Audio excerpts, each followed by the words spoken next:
Welcome to the C-Suite Leadership Journey. I'm so excited to be here because today we're going to be having a really incredible speaker. But before that, I just want to let you know that I help leaders improve team performance. How do I do it? By equipping them with the best leadership skills so they can perform better and also maximize their influence. So right now, I just want to say before we start this incredible section, I just want to let you know that if you're watching this in Facebook, please like, comment, send me the questions if you have any questions for our guest speaker. And also, if you're watching on YouTube, please like, comment, and subscribe because every week I'm going to be downloading videos like this that is going to be helping you with your growth as a leader. So right now, I just want to say that I have an incredible and amazing human being, and she's not just a leader, just anyone leader, she's also an excellent friend and community leader, and something that I call it passionate leader. Her name is Zahira. She's a serial entrepreneur with over 26 years in management, sales, and business experience. And so she has something very particular that you're going to be learning about her today. But she is currently a president and managing director of the Two Fish International Incorporations, a company that specializes in high-end fishing and marine equipment. And please now help me welcome Zahira. Hi, everybody. How are you?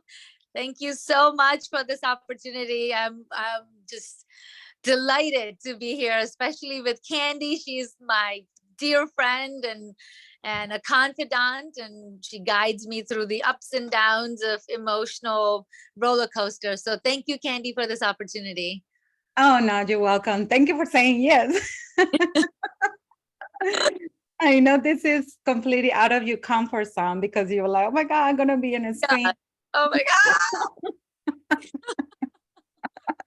But trust me, a good coach always going to throw you where you're supposed to be. So I'm so happy and so excited to be here, especially Zahira, because there are so many people in a group that were like, oh my God, I can't wait to see her. I can't wait to be interactive with her and other friends that we have in common. And I just wanted to say that we are all so excited to have you here. And especially right now that you are watching here in the group of C-Suite leadership training here at the Try as a Leader. And I can tell you, Zahira, that you're so welcome here. Thank you so much. Thank you. It's an honor. Yeah, absolutely. So Zahira, let's start the game. So basically, I want to ask you, what do you do for the community? Because I know that you are involved in so many associations and things like that. So what do you do right now?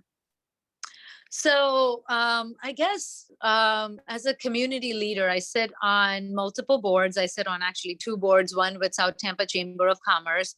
Today was actually a very great, excellent board meeting that we came out of. So it was just to enhance the South Tampa Chamber and enhance the South Tampa community itself and bring the resources to our small business owners, our community members, kind of talking about, some of the difficulties that we may have walking through the sidewalks and not having enough space, or housing problems, not enough resources for our growing community, transportation, things like that. So I try to, I sit on the board with policy and advocacy, committee. And so we try to bring awareness to our administration in DC and say, hey, look at us, we need help here, we need resources, we need funding to do all of that.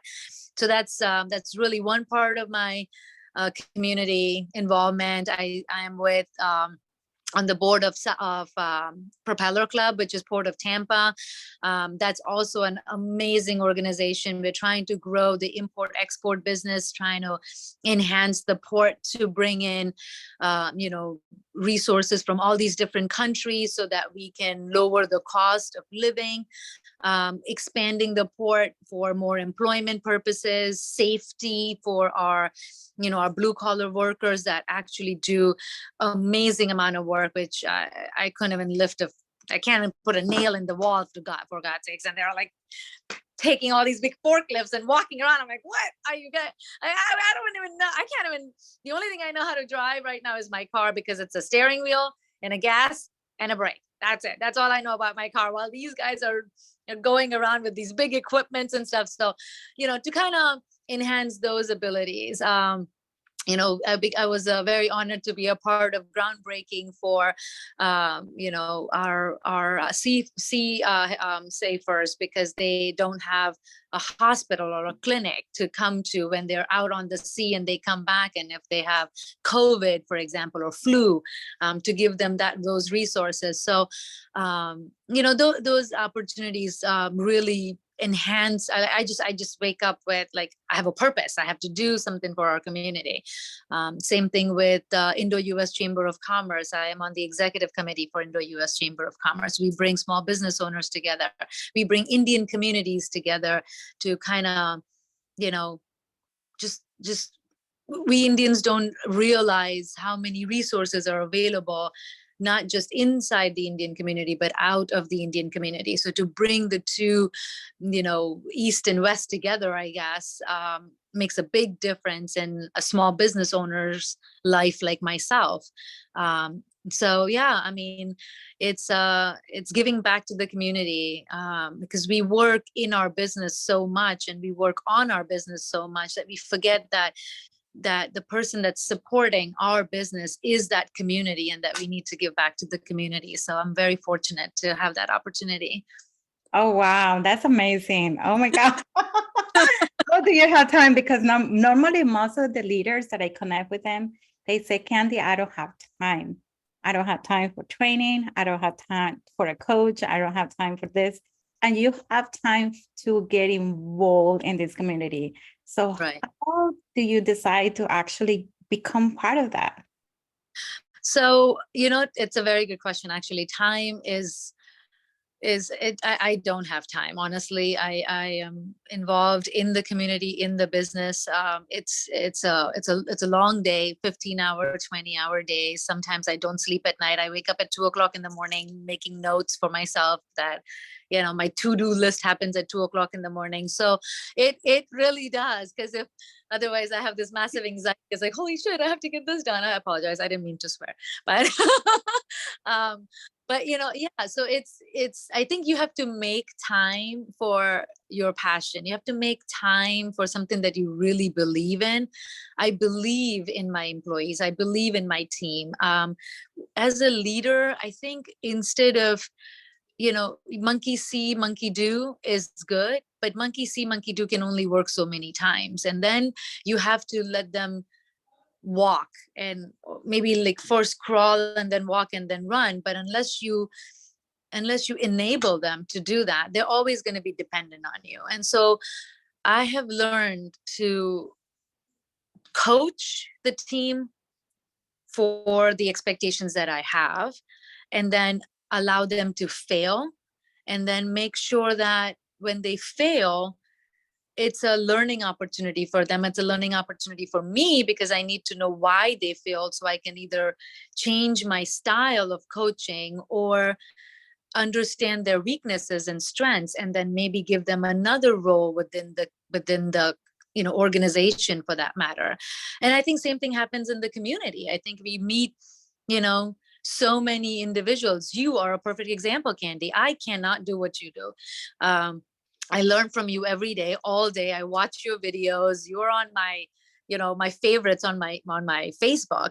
So it's I think it's about, using your strengths and allowing for somebody to coach you for your weaknesses, or at least surrounding yourself with people that you don't have the strength of. And I think God's very kind. I'm very fortunate to be surrounded with people that, that are like-minded, but I don't possess those skills, and I learn from them, and hopefully I give back a little in return. So yeah, it's It's incredible. You just mentioned something that is super important for any leader, and especially if you're managing your team, paying attention to this because it's super critical, is that you have to allow them to fail. So because that is something that most of the leaders, when they see somebody failing, they just start judging them, pointing fingers because of this, because of that. They become in this ineffective environmental culture, and the person will be feel so pressed, and they will actually end up leaving the organization. So that is important. That is important and for you as a team leader, and not just as a team leader, as a CEO, as an executive level of the business. So it's super important. I think you froze, Zahira. Okay, you're back. Yeah. And the other one, yeah, you were like closing your eyes. I thought that you were meditating. Oh. Ignore that face. Ignore that face. So another thing that you just mentioned about coach them. There lack of a bunch of leaders right now. They don't use that word because they feel like when I ask the senior and HR directors, they say, okay, so what coaching program do you have for your employees? Oh, we have the PIP. We have this. But I do. That is not coaching. Right. That is putting somebody in trouble, like in a timeout corner. Exactly. Yes. So, But right. I had to go through that in my earlier days in my corporate life. And it's my ADD would kick in and I'm like, I don't know what the hell is this? Like, I can't sit here and watch this video. It's like, whoops, it's gone. So you're right. yeah, so yeah, that's super important to acknowledge that we have to help our team, especially coach them to make sure that. Also, you mentioned another part that is, I just wanted to remind them because sometimes people listen to it, but they don't. I just want to unpack for you, is that if you have a team and somebody just not performing well, the best thing to do is to identify where the person's strengths are so you can place them in the right position. That is Because correct. sometimes we feel like, for example, and in my 20 years ago, I feel like, yeah, I want to be a speaker, but I was horrible. How am I going to be a speaker if I was so horrible? You Right. know?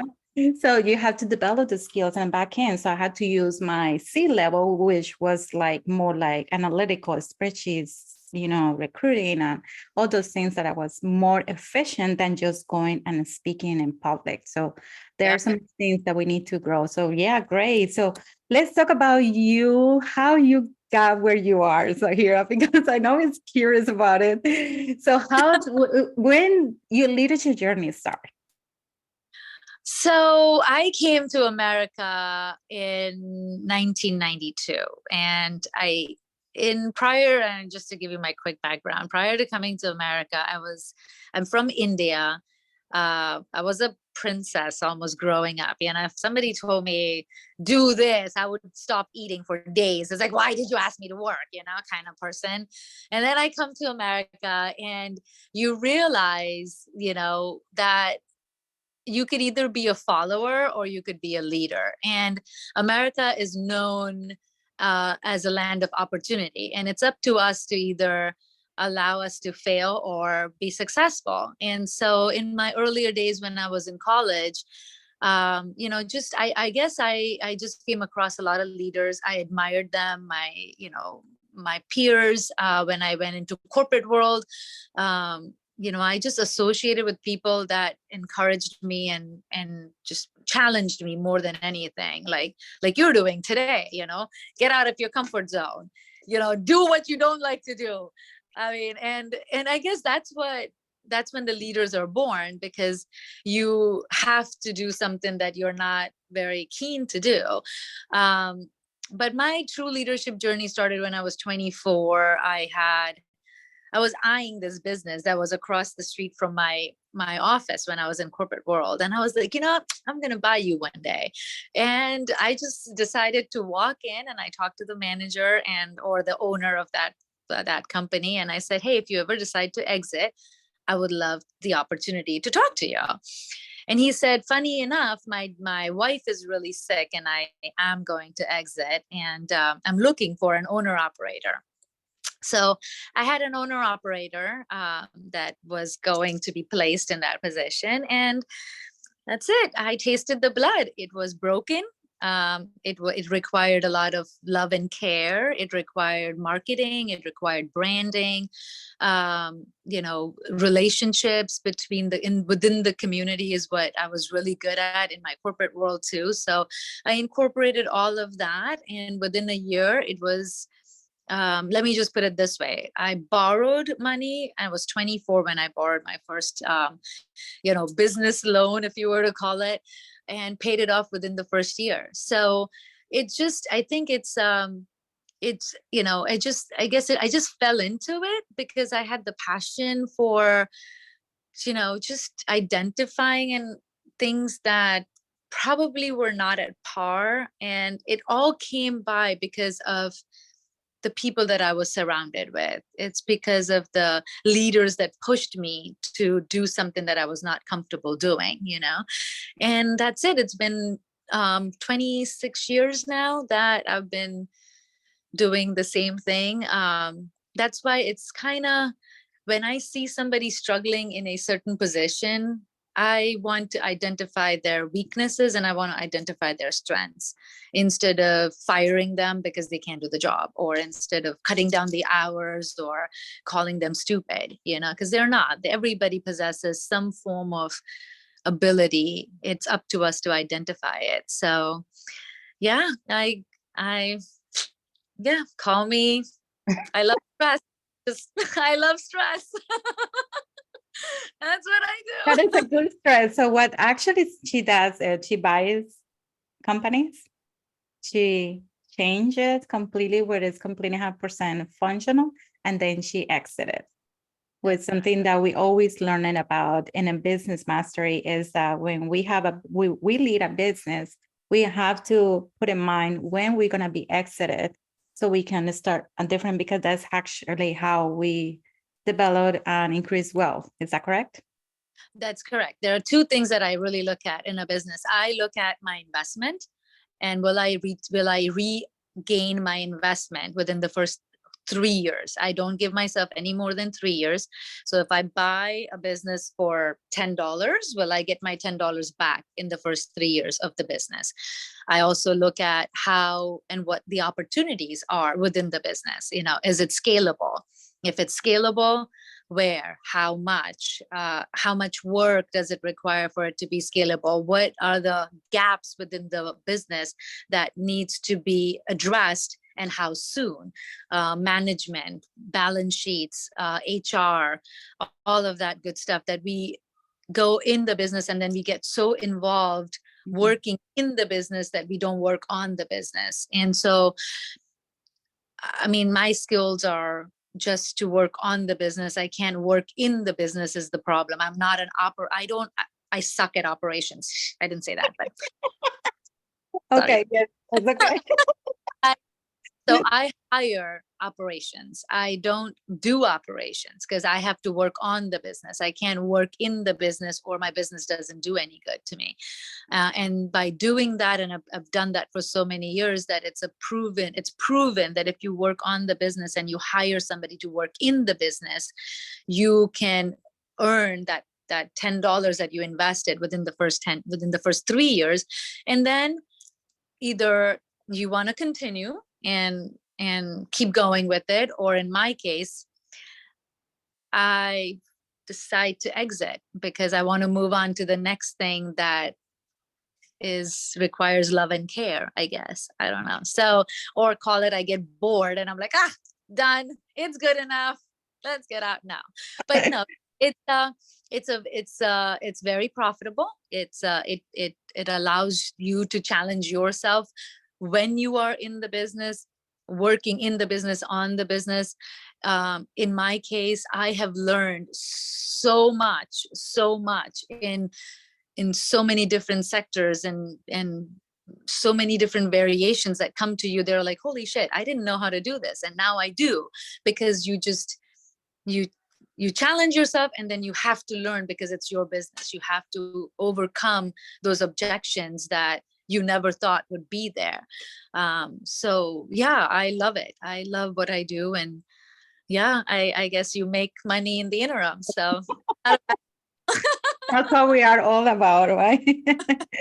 But and that's part of the age change on the trade. But I wanted to follow up question with regarding to what you just mentioned. You mentioned stress and you mentioned challenges.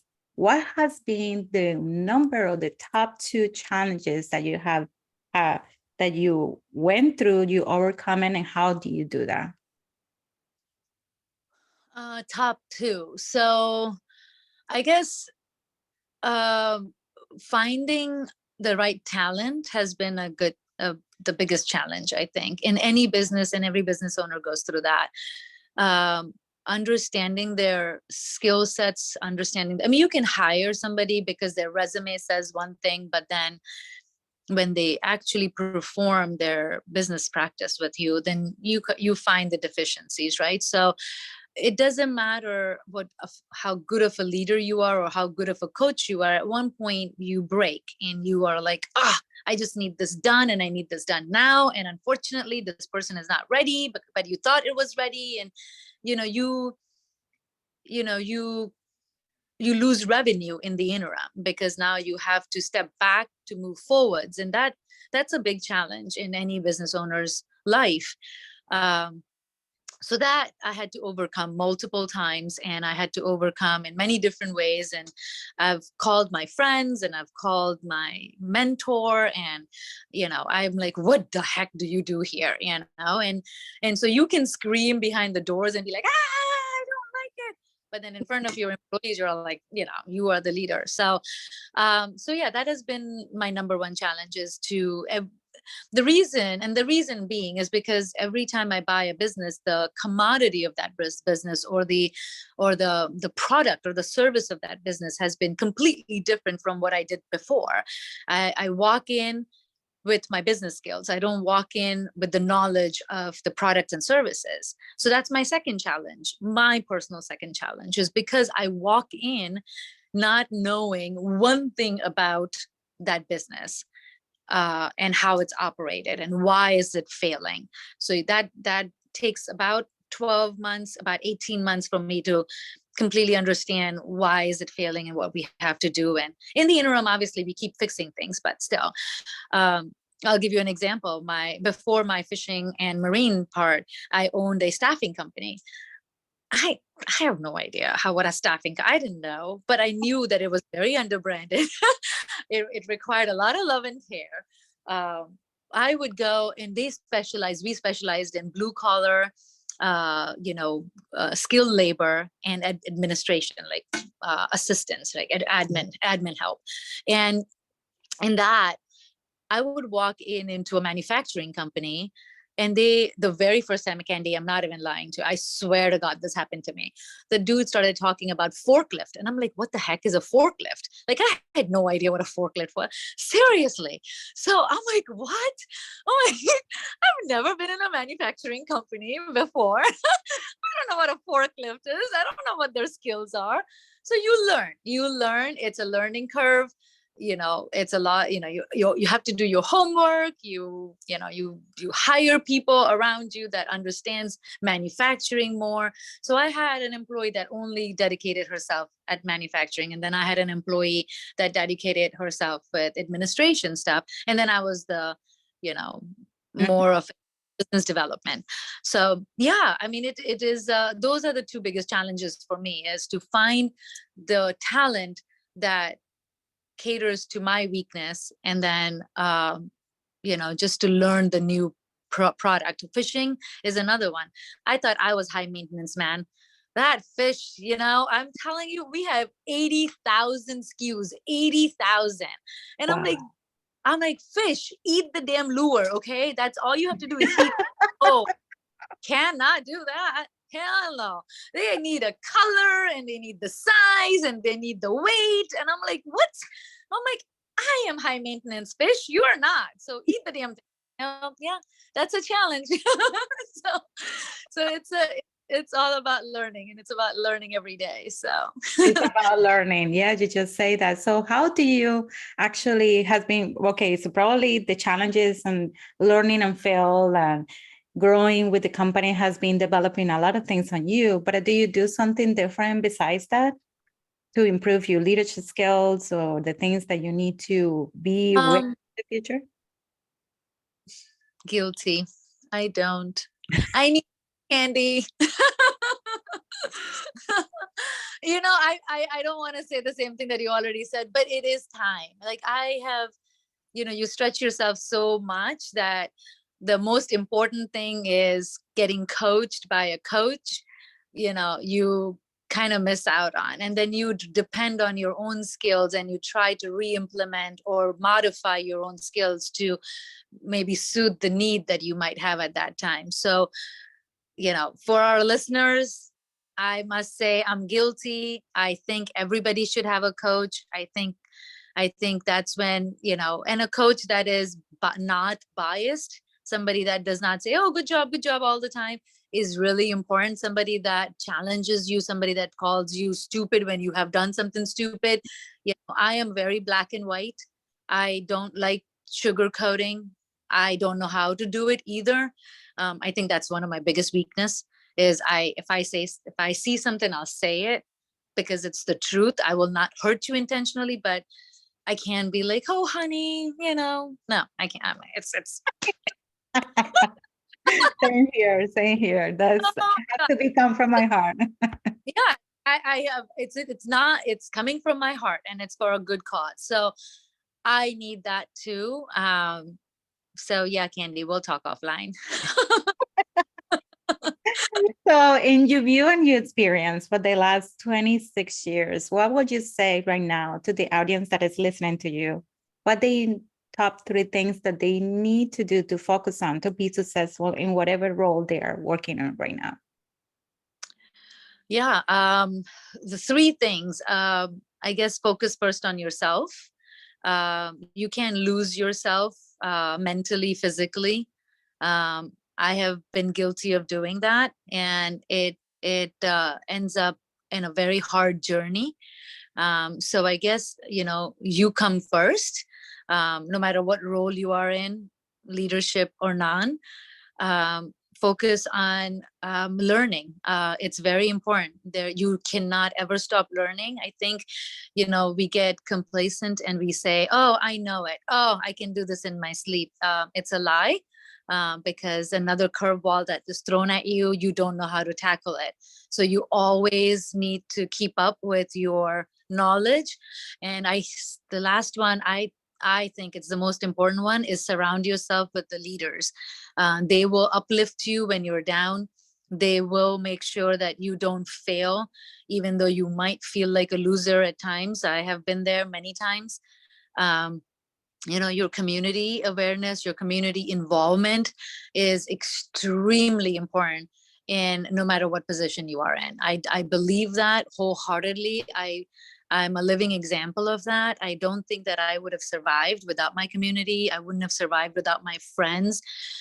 You might think that they're an acquaintance, but you never know when they come to your rescue. So I personally think those 3 things are extremely important. I have implemented that in my life and it has made a major, major difference. We get too involved.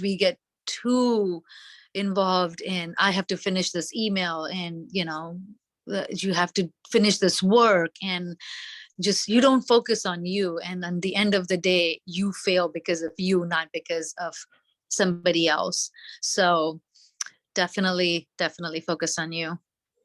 Yeah, absolutely. And like growing that leadership that is inside of you. That's why we call it like leadership within you, because Yeah. that's that we have to lead ourselves first before we actually start leading others. And the involvement in the community. Oh my God. I remember when I was at the business expo, they asked me that question. It's like, what are you going to do to actually improve your networking experience? Why you have been so successful? And I said, because every time that I move to any city, any state, any country, the first thing that I do is I connect with the community. Yes. I go and volunteer. I go to the board members, sit out with the committed, or maybe just a volunteer, like a Feeding America or whatever that I have to do, but I just serve. And because leaders are the ones who are actually doing that. And that's where you connect with when you You say surround yourself with the best people. You have such a good point. Metropolitan Ministry, I love Metropolitan Ministry and I love what they're doing for our community. And when you're a part of something like that, it's so much bigger than you. It's so much better than you because you don't know how many people out there need you and need your help. And, it doesn't matter on what quantity or how you're quantifying your help to them you are one of their angels that have come to their rescue. And I think it gives you that peace when you go to bed. At least for me, I don't know about others, but I feel good about me. I feel good about me. I feel like I've given back to somebody that needed help. It just, what goes around comes around. And I think when you do good will come right back at you. And it's very true in so many different levels. So I'm a big believer in it. Yes. Yeah, that's awesome. That's probably why we got connected. We got involved in so many things. Yeah. Yes. For our listeners, that is exactly how I and Candy met. We were working together, helping our community together, and see what happened. I made a best friend out of that, and it's amazing. So not only did our community receive, the services that they desired and required, but in the end, like, you have a friend that's my sister almost. So yeah. Thank you. You're gonna make me cry. So Zahira, this is their number one question, and you probably Oh no. so if you had to write a story or you have to write something about you, what will be the title and the summary on the back of the book? I have never thought about it. What would be the title? Dumbass? No, I'm kidding.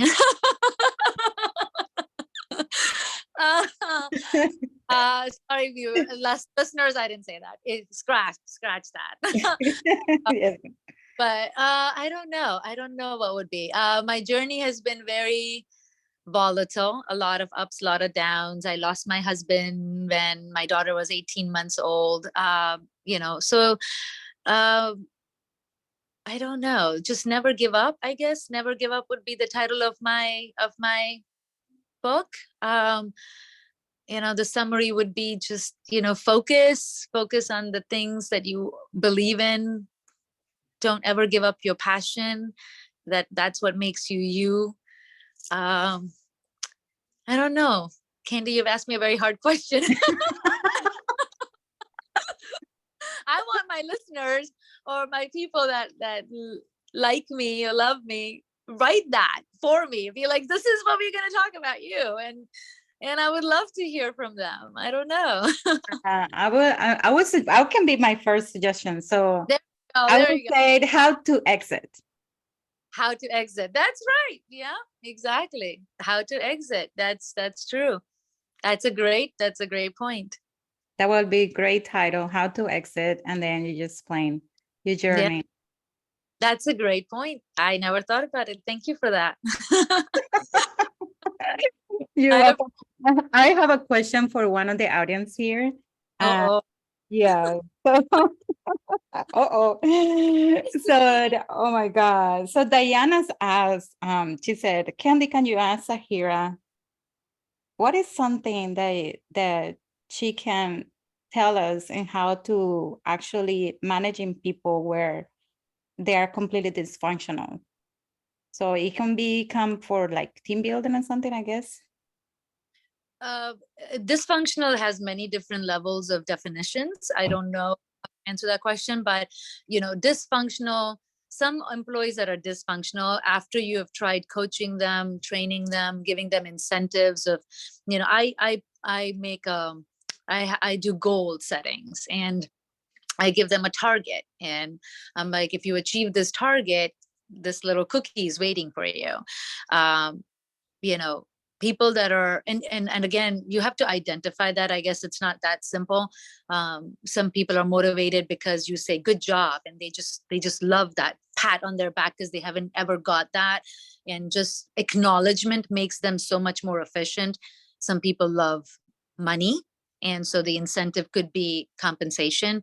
And there are some employees that I've come across that are all family oriented and they want to spend that time, and they very much believe in work-life balance. So first thing is to identify what they are passionate about. And then dysfunctional employee, if after you've tried all of this and you're coaching and you have been, I personally do it first to show them how I like it, and then I want them to follow me. If you are just going to sit there and say, do this, do this, do this, do this, do this, they have no idea. I've been guilty of that. I've done it many times. I've been guilty of that. Trust me, I've tried every trick in the book to motivate. And what works is you doing it first. If you're doing it first, you are showing them the way that you like it, the way that you want it done, that your organization wants it done. And even after that, if they're dysfunctional, unfortunately, you have to look for another talent. I mean, there's just no other way out of it. You can't give up on a person in the first go, but sorry about that, my battery's dying. But you can't give up on the person in the first go, but it's after you've tried everything, and if it's still not what your vision is, then don't waste too much time. We hire quick and we fire very, very late in the process. We have to hire late in the process. Let them prove to you that they are worthy of your position, and fire them quick, because otherwise all you're doing is wasting your payroll. And that's your revenue. That's your bottom line of your profit that you could be using for your company's growth or for yourself. And yeah, it's very difficult. It's Great answer. Great answers. Kudos to you. Diana, thank you so much for your question. That was amazing. Zahira, you just kill it. We're giving you, I can't add anything else. You just say exactly what you need to do. I don't have nothing to add to this. Zahira, you're amazing. Thank you so much for being here. I really appreciate you. So guys, remember, leave from your heart, because that's where the magic happens. And right now, I just want to say it. If you want to connect with Zahira, she is in LinkedIn. You can look for her as a Zahira Lehri, and she is very welcome to connect with any professional in LinkedIn. So just connect with her. If you want to have like a virtual coffee or something to get to know her, just go ahead. She's an amazing human being, and she can give you like a little bit of a connection in 5 minutes, and you will love her. So just remember, she's awesome. Anything else that you want to ask, Zahira? No, thank you so much for this opportunity, Candy. I really appreciate it. You have made me go out of my comfort zone and given me this opportunity, and I'm very much grateful for that. Thank you. All right. So thank you, guys. So right now, we're just going to say bye to Zahira. And basically, I just wanted to let you know that it is going to be 5-day training next week starting. So if you want to learn about what other people has been talking, what they said about this incredible opportunity, just remember, stay here, because this is going to be completely 5 days free training for you. And I would love to